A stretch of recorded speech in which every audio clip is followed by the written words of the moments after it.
बहुत बड़का breaking news अपना सबके जे काल्हि खुमा संविधान संशोधन के जे बालन सरकार के व्हाट्सअप कऽ के या ईमेल कऽ के जे मैसेज करै छली ओहिने प्रतिक्रिया 92% राजा सहित के हिंदू राष्ट्र होबक चाही कहि कऽ मैसेज गेलै। और एहि मैसेज में हिंदू मुस्लिम संपूर्ण गोटे मैसेज केने, ओहिने कोनो जरूरी नहीं है कि हिंदू मात्र केने। एहि में वाद विवाद करे के कोनो जरूरी और कोनो बात नहीं है से सबके आग्रह कर छी। देखियो हम खुद से मैसेज केने छी, अगर अहाँ मैसेज करे के बिसरि गेल छी और नेपाली नागरिक छी तो अखने अहूँ फिर से कह सकै छी।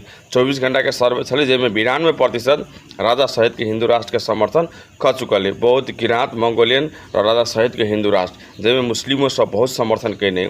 हमरा बहुत निक जी का पता है कि अपना नेपाल में रहल सनातन हिंदू और मुस्लिम कहियो झगड़ा नहीं कर सके। झगड़ा लगाबे वाला दोसर देश के दोसर जगह के आदमी सबके लगाब रहा। तो इधर पहले जहिना हम अहाँ सब मिलकर रहे चली ओहिना मिलकर रहिया। भगवान आलेश्वर सबसे दुआ और प्रार्थना कर छी।